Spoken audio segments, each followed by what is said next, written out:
नमस्कार दोस्तों, आप सभी का एक बार फिर से स्वागत करता हूं मेरे इस YouTube चैनल में। तो फ्रेंड्स, आज का जो हमारा टॉपिक है वो है 16 संस्कार। तो ये जो 16 संस्कार वाला टॉपिक है बहुत इंपॉर्टेंट टॉपिक है। ये एग्जाम की दृष्टि से भी टॉपिक इंपॉर्टेंट है और अपने जीवन के लिए भी इंपॉर्टेंट है। ये बात हमें जाननी जरूरी है 16 संस्कार वाली। तो आपके भी कितने संस्कार हो चुके हैं कमेंट बॉक्स में जरूर बताना। कौन सा संस्कार आपके कौन कौन से कंप्लीट हो चुके हैं। तो आज का जो हमारा टॉपिक है मैंने बता दिया 16 संस्कार। तो चलिए शुरुआत करते हैं इन 16 संस्कारों के बारे में कि कौन कौन से 16 संस्कार होते हैं, कब किए जाते हैं, किस अवधि में किए जाते हैं। इन सभी बातों को आज हम इस वीडियो में जान लेते हैं। तो वीडियो अच्छा लगे तो लाइक जरूर करना, चैनल को सब्सक्राइब करना मत भूलना, ताकि अगला कोई भी मैं टॉपिक लेकर आऊँ वो आपको सबसे पहले मिल सके। तो जो हमारा पहला संस्कार है वो मनुष्य के जीवन में जो पहला संस्कार किया जाता है वो कौन सा है, वो है गर्भाधान। तो मैं यहाँ पर लिख देता हूँ साथ में गर्भाधान। तो ये गर्भाधान संस्कार कब किया जाता है कि जब शिशु गर्भ में होता है, शिशु गर्भ में होता है तो उसके लिए जो अच्छी अच्छी क्रियाएं की जाती है, अच्छी अच्छी बातें सुनाई जाती है, इसे क्या कहा जाता है, इसे कहा जाता है गर्भाधान। तो ये मनुष्य के जीवन का पहला संस्कार है जिसका नाम है गर्भाधान। ये गर्भाधान कब किया जाता है, जब शिशु अपनी माँ के पेट में होता है तो उसके लिए जो अच्छी अच्छी क्रियाएं की जाती है, अच्छी अच्छी क्रियाकलाप किए जाते हैं, उसे क्या कहा जाता है, उसे कहा जाता है गर्भाधान संस्कार। ये हमारा है 1 नंबर संस्कार, यहाँ पर मैं लिख देता हूँ। अब 2 नंबर संस्कार कौन सा है, कब किया जाता है, उसके बारे में देख लेते हैं। 2 नंबर है पुंसवन संस्कार। क्या है, पुंसवन संस्कार।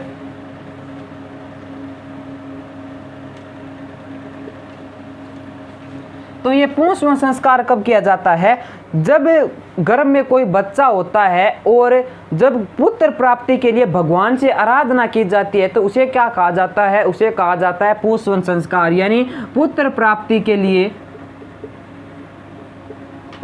आराधना। तो पुत्र प्राप्ति के लिए जो आराधना की जाती है उसे क्या कहा जाता है, उसे कहा जाता है पुंसवन संस्कार। पुत्र प्राप्ति के लिए जो भगवान से आराधना की जाती है, भगवान की पूजा की जाती है, उसे क्या कहा जाता है, उसे पुंसवन संस्कार कहा जाता है। ये हमारा हो गया 2 नंबर संस्कार। अब बात करते हैं 3 नंबर संस्कार के बारे में कि मनुष्य के जीवन का जो 3 नंबर संस्कार है वो कब किया जाता है और कौन सा है, वो उसका क्या नाम है, उसका नाम है सीमंतोन्नयन। सीमंतोन्नयन संस्कार। तो ये सीमंतोन्नयन संस्कार कब किया जाता है और क्यों किया जाता है, जब बच्चा गर्भ में होता है तो उस बच्चे को बुरी नज़र से या बुरी शक्तियों से बचाने के लिए भगवान की आराधना की जाती है तो उसे क्या कहा जाता है, उसे कहा जाता है सीमंतोन्नयन। यानी शिशु को बुरी शक्तियों से बचाने के लिए जो आराधना की जाती है उसे क्या कहा जाता है, सीमंतोन्नयन। तो जब शिशु गर्भ में होता है तो उसको बुरी नज़रों से या बुरी शक्तियों से बचाने के लिए जो संस्कार किया जाता है उसका क्या नाम है, उसका नाम है सीमंतोन्नयन। और ये हमारा 3 नंबर संस्कार है। अगला जो संस्कार है वो देखते हैं वो कौन सा है, वो है जात कर्म। 4 नंबर संस्कार है मनुष्य का जात कर्म। तो जात कर्म क्या कब किया जाता है, यह जब बच्चा पैदा होता है तो उस समय किया जाता है जात कर्म संस्कार है। बच्चे या शिशु के पैदा होने पर किया जाने वाला संस्कार, किया जाने वाला संस्कार। तो ये हमारा 4 नंबर संस्कार हो गया। कौन कौन से, गर्भाधान, शिशु जब गर्भ में होता है तो तब किया जाता है, और पुंसवन संस्कार पुत्र प्राप्ति के लिए, सीमंतोन्नयन संस्कार शिशु को बुरी नजर या बुरी शक्तियों से बचाने के लिए जो संस्कार किया जाता है उसे कहा जाता है सीमंतोन्नयन। जात कर्म, शिशु के पैदा होने पर जो संस्कार किया जाता है उसे क्या कहा जाता है, उसे कहा जाता है जात कर्म। अगला 5 नंबर संस्कार देखते हैं वो कौन सा है, तो वो कौन सा है, उसका नाम है नामकरण। जात कर्म हो गया और जात कर्म के बाद जो संस्कार किया जाता है वो है नामकरण। तो ये नामकरण कब किया जाता है, जब शिशु पैदा हो जाता है और पैदा होने के बाद 10वें या 12वें दिन बच्चे का जो नाम निकाला जाता है उसे क्या कहा जाता है? नामकरण। यानी शिशु के पैदा होने पर 10वें या 12वें दिन शिशु का नाम रखा जाता है कि इसका क्या नाम है, इसे किस नाम से पुकारा जाएगा, तो वो नाम रखा जाता है। तो उस संस्कार को क्या कहा जाता है? उस संस्कार को कहा जाता है नामकरण।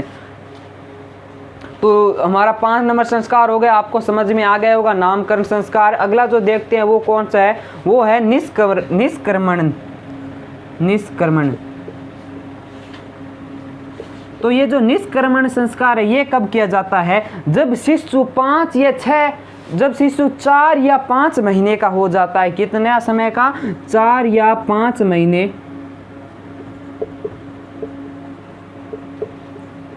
तो जब शिशु 4 या 5 महीने का हो जाता है तो उसे सबसे पहले क्या किया जाता है? जो सबसे पहले उसे बाहर निकाला जाता है और बाहर सर्वप्रथम किसके दर्शन करवाए जाते हैं? उनके दर्शन करवाए जाते हैं सूर्य देवता या चंद्र के। किसके दर्शन कराए जाते? सूर्य देवता या चंद्रमा के सर्वप्रथम उसके दर्शन कराए जाते हैं। शिशु को सर्वप्रथम अपने कमरे से जब बाहर निकाला जाता है 4 या 5 महीने बाद, तो सर्वप्रथम उसे चंद्रमा या सूर्य देवता के दर्शन कराए जाते हैं। तो इसे कौन सा संस्कार कहा जाता है? इसे कहा जाता है निष्क्रमण संस्कार। आपको समझ में आ गया होगा। निष्क्रमण संस्कार 4 या 5 महीने बाद जब बच्चे को सर्वप्रथम बाहर निकाला जाता है तो उसे सूर्य देवता या चंद्रमा का दर्शन करवाया जाता है, जिसे निष्क्रमण संस्कार कहा जाता है। अगला जो संस्कार है वो देखते हैं 7 नंबर। मानव जीवन का जो 7 नंबर संस्कार है वो कौन सा है, कब किया जाता है? तो देखते हैं, मैं आपको यहाँ पर लिख देता हूँ अन्नप्राशन। अन्नप्राशन संस्कार कब किया जाता है? तो जब शिशु 6 महीने का हो जाता है तो उसे सर्वप्रथम अन्न खिलाया जाता है, अन्न का भोजन करवाया जाता है। तो इस संस्कार को कहा जाता है अन्नप्राशन संस्कार। तो सर्वप्रथम 6 महीने के होने पर, शिशु के 6 महीने के होने पर अन्न का भोजन। तो जब शिशु 6 महीने का हो जाता है और 6 महीने के होने के बाद उसे क्या किया जाता है? सर्वप्रथम अन्न का भोजन कराया जाता है। और जब उसे अन्न का भोजन कराया जाता है 6 महीने बाद, तो उसे क्या कहा जाता है? उसे कहा जाता है अन्नप्राशन संस्कार। हमारे 7 संस्कार हो गए। 8 नंबर संस्कार के बारे में बात करते हैं कि वो कौन सा है। तो वो है चूड़ाक्रम। कौन सा संस्कार है? वो है चूड़ाक्रम संस्कार। तो ये चूड़ाक्रम संस्कार कब किया जाता है? तो ये चूड़ाक्रम कब किया जाता है मैं आपको बताता हूँ कि जब शिशु 10 या 12 महीने का हो जाता है। कितने समय का? 10 या 12 महीने का हो जाता है। 10 या 12 महीने का।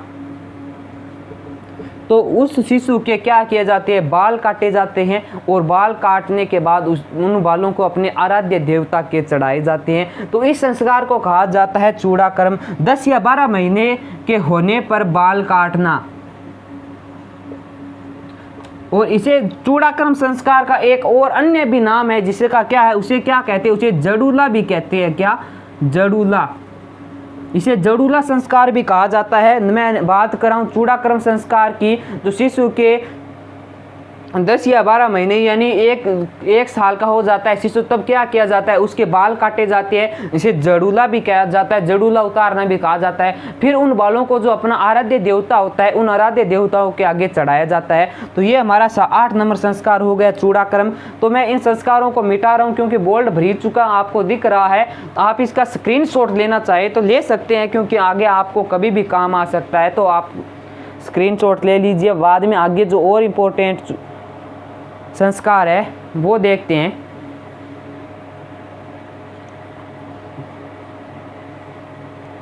तो चलिए अब आगे बढ़ते हैं। मैं इसे मिटा देता हूँ इन संस्कारों को और आगे के जो संस्कार है उनके बारे में बात करते हैं। हमने बात कर ली एक बार रिपीट करा देता हूँ। प्रथम संस्कार गर्भाधान संस्कार, फिर पुंसवन संस्कार, सीमंतोन्नयन संस्कार, जातक्रम संस्कार, नामकरण संस्कार, निष्क्रमण संस्कार, अन्नप्राशन संस्कार और चूड़ाक्रम संस्कार। अब बात करते हैं 9 नंबर संस्कार के बारे में कि वो कौन सा संस्कार है, कब किया जाता है।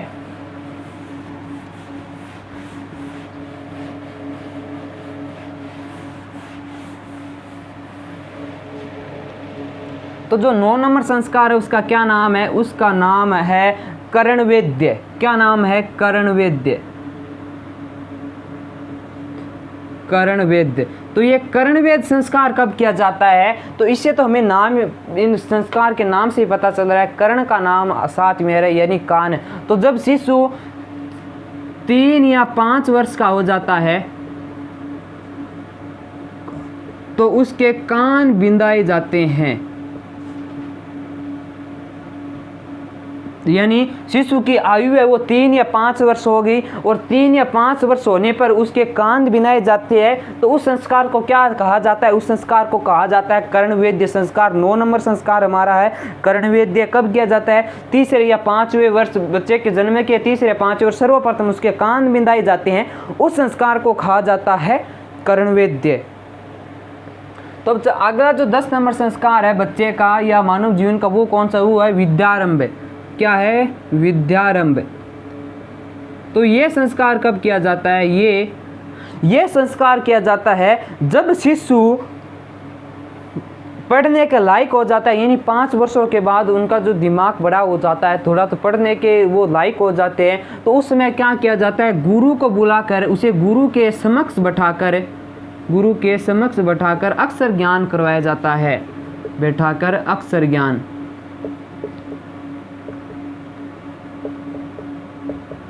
तो जब वह 5 वर्ष का हो जाता है तो उसे गुरु के समक्ष बैठाकर अक्षर ज्ञान कराया जाता है और उसे क्या कहा जाता है? विद्यारंभ। यानी विद्यारंभ संस्कार जब शिशु 5 वर्ष से अधिक आयु का हो जाता है तो उसे गुरु के समक्ष बैठाकर अक्षर ज्ञान कराया जाता है, जिस संस्कार को कहा जाता है विद्यारंभ। तो चलिए 11 नंबर संस्कार की ओर बढ़ते हैं कि जो 11 नंबर संस्कार है वो कौन सा है? तो वो है उपनयन संस्कार।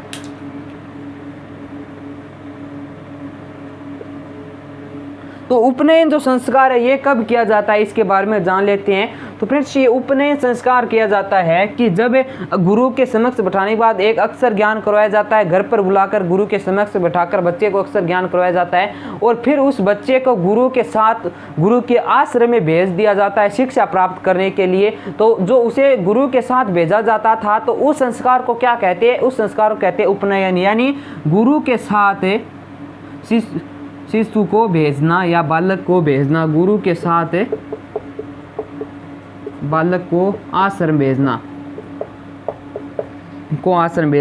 उपनयन संस्कार आपकी समझ में आ गया होगा। गुरु के साथ बालक को आश्रम में ज्ञान प्राप्त करने के लिए, शिक्षा प्राप्त करने के लिए जब भेजा जाता है तो उस संस्कार को कहा जाता है उपनयन संस्कार, यानी शिक्षा प्राप्त करने के लिए बालक जाता है, उस संस्कार को कहा जाता है उपनयन संस्कार। 12 नंबर संस्कार के बारे में बात कर लेते हैं। तो वो कौन सा? वो है वेदारंभ।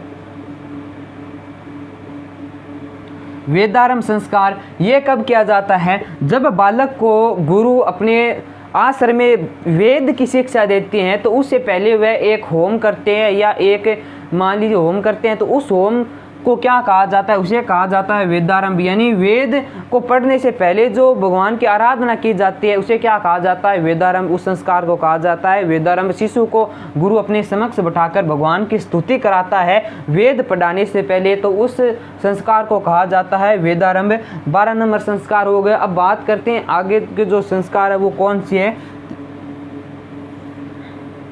तो वो क्या है? कौन सा है? वो है गोदान संस्कार। तो ये गोदान संस्कार कौन सा है? जब बालक अपने गुरु के आश्रम में शिक्षा समाप्त कर लेता है और 16 वर्ष का हो जाता है, तो पहले जो शिक्षा होती थी वो 16 वर्ष तक होती थी। 16 वर्ष होने के बाद बच्चे को अपने घर भेज दिया जाता था। जब बालक अपने आश्रम में या अपने गुरु के आश्रम में शिक्षा समाप्त कर लेता है तो 16 वर्ष का हो जाता है, तो वो क्या करता है कि अपने घर लौटने से पहले जो उसके ब्रह्मचर्य बाल होते हैं उनको कटवाता है और आश्रम में ही छोड़कर आता है।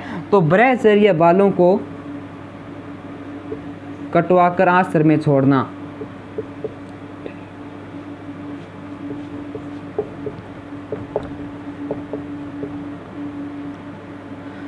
तो हमने बात कर ली 13 नंबर संस्कार के बारे में, जो गोदान संस्कार है। जब बालक के 16 वर्ष का हो जाता है, वो घर अपने वापस आता है तो वो उसके जो ब्रह्मचर्य बाल होते हैं वो कटवाकर आश्रम में छोड़कर आता है। इस संस्कार को कहा जाता है गोदान संस्कार। अगला जो संस्कार है वो हम बात कर लेते हैं, वो कौन सा है? वो है समावर्तीय संस्कार। समावर्तीय संस्कार।